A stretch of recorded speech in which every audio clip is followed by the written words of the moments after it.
నమస్తే. Welcome to Suman TV. ప్రస్తుతం మనతో పాటు ఉన్నారు ప్రముఖ పొలిటికల్ అనలిస్ట్ చందు శ్రీనివాస్ గారు. నమస్తే శ్రీనివాస్ గారు. నమస్కారం అండి. గజం కేవలం 23,000 రూపాయలతో 165 గజాల భూమి కేవలం 38 లక్షలు మాత్రమే. శ్రీనివాస్ గారు, ఒక్కొక్క టైంలో ప్రతి ఒక్కరికి ఒక మంచి రోజులు వస్తూ ఉంటాయి. ప్రతిదీ ఏది చేసినా సరే ఒక పాజిటివ్ వైబ్స్‌తో వెళ్ళిపోతూ ఉంటుంది అనేది మనం జనరల్‌గా వింటూ ఉన్నాం. గత కొద్ది రోజుల నుంచి జనసేన పార్టీకి సంబంధించి మనం చూసినట్లయితే ఎమ్మెల్యేలు కావచ్చు, ఎంపీలు కావచ్చు వరుస పెట్టి ఆ పార్టీ వైపు చూస్తున్నారు, అడుగులు వేస్తూ ఉన్నారు. నిన్నటికి నిన్న మనం చూడొచ్చు పృథ్వీ గారు, senior artist 30 years industry Prithvi గారు, అలానే జానీ మాస్టర్ గారు కూడా జనసేనలో చేరుతున్నారు. ఫస్ట్ ఆఫ్ ఆల్ ఏం చెప్తారు ఈ చేరికల గురించి? అంటే సామెత ప్రకారం నడిచొచ్చే కాలానికి నాకు కూడా అదే అదే గుర్తొచ్చింది. కలిసొచ్చే కాలానికి నడిచొచ్చే నడిచొచ్చే కొడుకు. కొడుకు పుడతాడు. అది నిజంగా ఒక మంచి పరిణామంగా భావించాలి. అంటే పార్టీ ఏదైనా కానివ్వండి, ఒక పార్టీ ప్రజల కోసం వచ్చినప్పుడు, ప్రజల కోసం నిత్యం వాళ్ళ సమస్యల కోసం పోరాడుతున్నప్పుడు వాళ్ళ పోటీ చేసే అధికారం ఉంటుంది.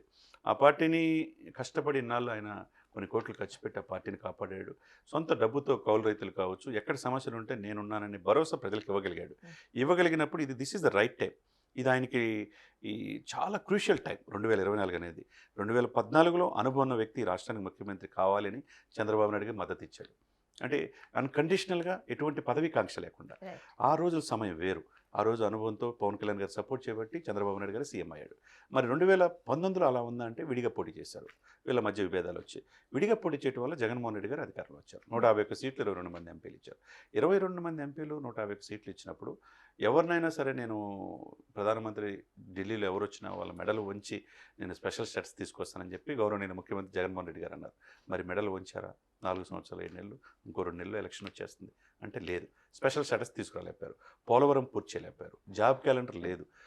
తీర ప్రాంతం అంతుండి కూడా ఇండస్ట్రీస్ తీసుకురాలేపారు. ఇవన్నీ పరిణామాల రీత్యా అధికార పార్టీకి ప్రతిపక్షాల నుంచి తీవ్రమైన వ్యతిరేకత, క్వశ్చన్స్ అడగటం కానీ, వాళ్ళని సంధించడం, దానికి సమాధానాలు చెప్పలేకుండా ఒక అధికార రకంగా పార్టీ ఒక ఒత్తిడిని అనుభవిస్తున్నారని అనుకోవచ్చు కదా. డెఫినెట్గా ఆ ఒత్తిడిలో భాగంగానే సంతోషంగా దిగిపోతానని చెప్పి నేను అన్న మాట ఆయన ఒక ఇంటర్వ్యూలో మనకు తెలుస్తుంది. ఓకే. అంటే ఒక ఓటమిని ఒప్పుకోకుండానే ఒప్పుకున్నాడా, లేకపోతే అనుకోకుండా అంటే ఒప్పుకున్నాడా? మీరు అన్నట్టుగా నిజంగానే ఒక ఒత్తిడికి గురై అన్నమాట, లేకపోతే రిలాక్స్డ్ గానే ఉండి చాలు ఒక 56 నెలలు పరిపాలించాం కాబట్టి చూద్దాంలే అన్నట్టున్నారు అనుకోవాలా? 56 నెలలు నేను సుభిక్షితంగా ప్రజలకి పరిపాలించాను, నా మీద కాన్ఫిడెంట్ ప్రజలకు ఉంది అని చెప్పేసి ఆయన అనుకోవచ్చు. ఈ ఈ క్షణాన్ని దిగిపోయినా దిగిపోమన్నా దిగిపోతానని చెప్పి అనొచ్చు. కానీ అక్కడ ఆయన అంత గెలిచే అవకాశాలు డెఫినెట్గా అధికారంలో వస్తారన్న భావన ఆయనకు కూడా లేదు. ఎందుకంటే అంత వ్యతిరేకత ఉండబట్టే కదా మీరు అన్నట్టు ఎమ్మెల్యేలు, మంత్రులు, సినిమా యాక్టర్లు అందరూ వెళ్ళిపోతున్నారు. ఏ పార్టీలో చేరకుండా జనసేన వైపు ఎందుకు చూస్తున్నారు? Simple example madam, C Ramachandraiah senior నాయకుడు, రాజ్యసభ సభ్యుడు. ఒకప్పుడు టీడీపీలో ఉమ్మారెడ్డి వెంకటేశ్వర్లు వీళ్ళిద్దరే చాలా రైట్ హ్యాండ్ లెఫ్ట్ హ్యాండ్ ఉన్నారు. అటువంటి వ్యక్తి ఇతను నమ్మి ఎమ్మెల్సీగా ఉండి వైసీపీ పార్టీలో ఉన్నాడు సి రామచంద్ర గారు. ఎందుకు రిజైన్ చేసి వెళ్ళిపోయాడు? అదేవిధంగా విజయసాయిరెడ్డి సొంత బామర్దులు ఎందుకు వెళ్ళిపోతున్నారు? ఇకపోతే దాడి వీరభద్రరావు లాంటి సీనియర్ మంత్రి, ఆయన చాలా కీలకమైన వ్యక్తి ఉత్తరాంధ్రలో, అటువంటి వ్యక్తి కూడా రిజైన్ చేసి ఎందుకు వెళ్ళిపోతున్నాడు? వీళ్ళందరూ కాదనుకుంటే అంబటి తిరుపతి రాయుడు నవతరం క్రికెటరు, ఆయన ప్రపంచవ్యాప్తంగా తెలుగు వాళ్ళ అభిమానం పొందిన వ్యక్తి. అటువంటి అంబటి తిరుపతి రాయుడు 6 రోజులు కూడా పార్టీలో ఉండకుండా వెళ్ళిపోయాడంటే ఏదో అక్కడ మిస్కమ్యూనికేషన్ కావచ్చు, ఆయన విధానాలు నచ్చకపోవడం కావచ్చు, ఆ సిద్ధాంతాలతో ప్రజలతో వెళ్తే ప్రజలు తీసుకోరనే భావన కలగచ్చు. మరి అంబటి తిరుపతి రాయుడు మళ్ళీ వెళ్ళి 3 గంటలు పవన్ కళ్యాణ్తో మీటింగ్ ఎందుకు వెళ్ళాడు? ఇవన్నీ ఒక ఎత్తు అయితే, బాలశౌరి లాంటి సీనియర్లు ఎప్పుడైతే వెళ్ళారో ప్రజల్లో వైసీపీ క్యాడర్లో ఒక రకమైన అయోమయ సిచ్యువేషన్. ఆ వైఎస్ రాజశేఖర రెడ్డికి రైట్ హ్యాండ్ ఉన్నాడండి ఆయన. అంటే జోగయ్య గారు ఎప్పుడైతే మద్దతు తెలిపారో పవన్ కళ్యాణ్ గారికి ఇంకొంత డెఫినెట్గా ఇప్పుడు సందిగ్ధత ఏర్పడిపోయింది. ఒక రకంగా మంత్రులంతా కాపులంతా మాతోనే ఉన్నారని జగన్మోహన్ రెడ్డి గారు అనుకోవచ్చు. కానీ కాపులకు ఏం చేశాడనేది వాళ్ళు కూడా ప్రశ్నిస్తారు. వాళ్ళకి రిజర్వేషన్ అంశాన్ని పరిగణలోకి తీసుకెళ్ళా. ఎకనమీ వేకర్ సెక్షన్ కింద 10%లో జనాభా ప్రాతిపదిక ప్రకారం 25% ఉన్నారు కాపులు. వాళ్ళకి 5% రిజర్వేషన్ ఇవ్వచ్చు, అవి కూడా ఇవ్వాలి. మరి కాపులు ఎలా ఓట్లు వేస్తారు? వాళ్ళంతా వన్ సైడ్ పవన్ కళ్యాణ్ వైపే. ముద్రగడ రేపు మాపు ముద్రగడ ఇంటికి పవన్ కళ్యాణ్ వెళ్ళబోతున్నాడు. మొన్నటిదాకా వైసీపీకి ఫేవర్గా ఉన్న ఆయన కూడా తెలుసుకున్నాడు క్షేత్రస్థాయిలో ఏంటి, ప్రజలు ఏం కోరుకున్నారు. ఒకవైపు హరిరామజోగి గారు, ఇటువంటి పెద్దలందరూ కూడా 25% మేడం. ఆంధ్రప్రదేశ్లో 3% ఉన్న కమ్మవారు రాజ్యాధికారం 14 సంవత్సరాలు సీఎం అయ్యారు. 8% ఉన్న రెడ్లు సీఎం అవుతున్నారు. మిగతా 25% ఉంటే కాపులు సీఎం అవ్వాలన్న ఆలోచన ఉండదా? అదేవిధంగా సప్రెస్డ్ గ్రూప్స్ ఎస్సీ, ఎస్టీ, బీసీలు 89% రాజ్యాధికారంగా దూరంగా ఉంటున్న వర్గాలకి ఒక వ్యక్తి కావాలి, మా తరపున ప్రశ్నించే వ్యక్తి కావాలని కోరుకోవటం తప్పలేదు కదా. ఇప్పుడు ఎన్నాళ్ళు చూస్తారు మేడం? రెండు కుటుంబాలు 4 పార్టీలు మేడం. 2 కుటుంబాలు ఎవరి? ఇప్పుడు చంద్రబాబు నాయుడు గారు ఏ పార్టీలో ఉన్నాడు? ప్రాంతీయ పార్టీలో ఉన్నాడు. అవును. అదే జాతీయ పార్టీలో బీజేపీ పార్టీలో వాళ్ళ తోడల్లుడు దగ్గుపాటి వెంకటేశ్వర గారి భార్య పురంధేశ్వరి గారు ఉన్నారు. అదేవిధంగా 100 సంవత్సరాల చరిత్ర ఉన్న కాంగ్రెస్ పార్టీలో షర్మిల గారు ఉన్నారు. ఇక్కడ వైసీపీ కాంగ్రెస్ పార్టీలో జగన్మోహన్ రెడ్డి గారు ఉన్నారు. అంటే ఈ 2 కుటుంబాలే పరిపాలిస్తాయి. ఎల్లవెల్ల Yes. ఇది కాదు కదా ప్రజలు కూడా. Hmm. అంటే ఒక రకమైన ఆలోచనలు అనేది వాళ్ళకు కలిగింది. మీరన్నట్టు ఇప్పుడున్న పరిస్థితుల రీత్యా జనసేనకి అద్భుతమైన లైఫ్ ఫ్యూచర్ కనపడుతుంది. Okay. ఎందుకంటే 10 సంవత్సరాలు ప్రజల్లో ఉండటం, ఆయన ఒక్కచోట గెలవకపోయినా నిత్యం ప్రజల్లో ఉండి తన సొంత డబ్బును ఖర్చు పెట్టుకుని పార్టీ ఆఫీసులు కావచ్చు, కౌలు రైతులకు 35 కోట్లు శాంక్షన్ చేసుకున్నాడు మేడం. ఎక్కడో విశాఖపట్నంలో బోట్లు తగలబడిపోతే 3 కోట్ల రూపాయల వరకు కేటాయించాడు. ఎక్కడో ఉద్దానం కిడ్నీ బాధితులు, ప్రపంచంలో అనేక పార్టీలు వచ్చినాయి. ఈయనకంటే ముందు అనేక పార్టీలు ఉన్నాయి, దశాబ్దాల పార్టీలు ఉన్నాయి. కానీ ఉద్దానం వేల మంది చనిపోతున్నారనే పాయింట్ని తీసుకొని లండన్ నుంచి డాక్టర్స్ పిలిపించి తన సొంత డబ్బుతో ఇప్పుడు ఈ రోజున అధికార పార్టీ కూడా అక్కడ రీసెర్చ్ సెంటర్ పెట్టి డయాలసిస్ కేంద్రాలు పెట్టినాయి అంటే ఆయన పోరాడిన ఫలితమే కదా. అంటే ఇప్పుడు మీరు ఏదైతే ఇంత పెద్ద లిస్ట్ చెప్తున్నారో ఇవన్నీ ప్రజల ముందు ఉన్నాయి. Okay, right. ఇది జనసేనకి ఫేవరబుల్ అంశాలే అనుకోవచ్చు. అవునండి. అయితే ఒకసారి మనం వైఎస్ఆర్సీపీ తరపు నుంచి మాట్లాడితే సాధారణంగా చివరి ఓటు లెక్కించే వరకు ఓటమిని ఒప్పుకోరు. అవును. సాధారణంగా అవును. ఇంకొకటి చివరి బాణం విసిరి తగిలేంత వరకు అది నాది కాదు అని కూడా ఎవరు ఒప్పుకోరు. అవును.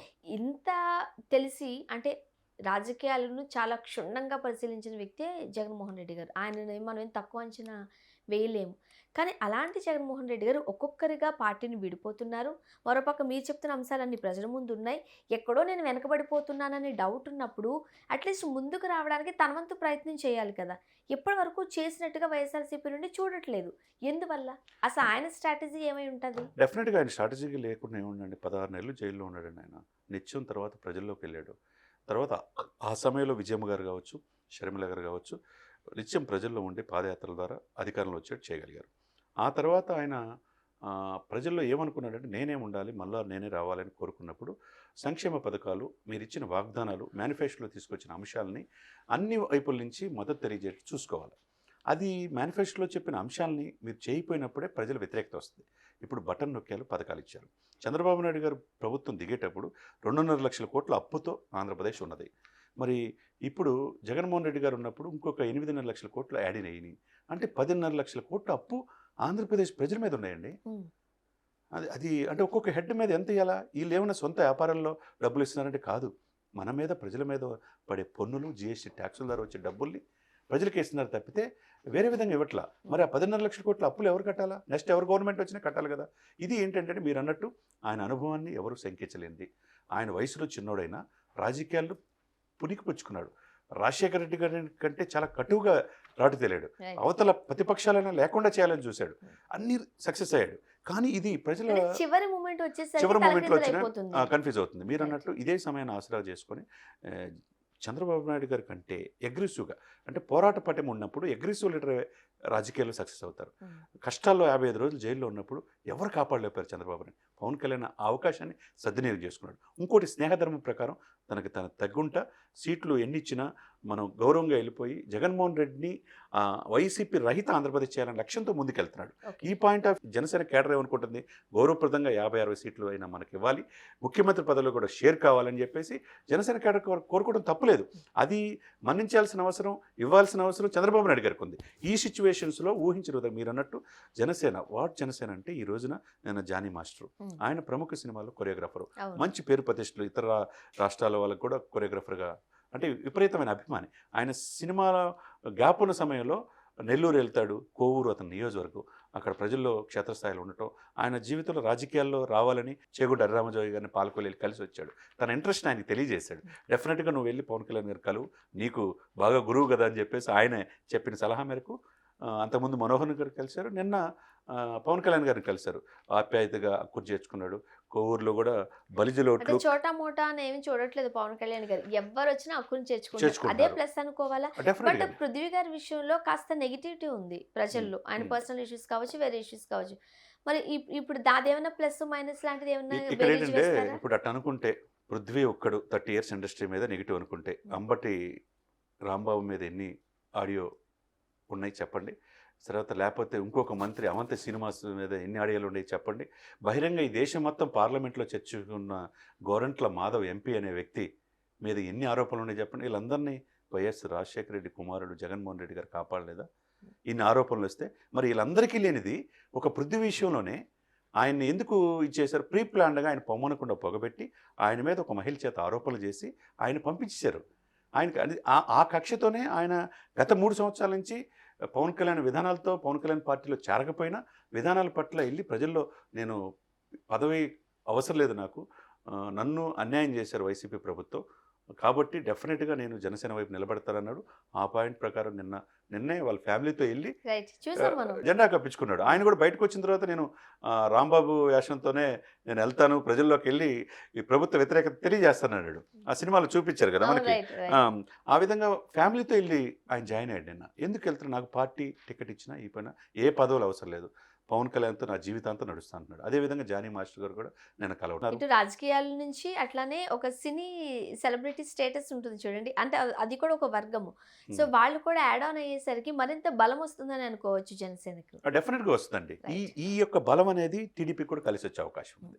కాబట్టి పొత్తు ధర్మం ప్రకారం వీళ్ళిద్దరూ కూడా ఎలక్షన్లో యాజ్ ఎర్లీ యాజ్ పాసిబుల్ ఆయన 4 లిస్టులు రిలీజ్ చేశారు.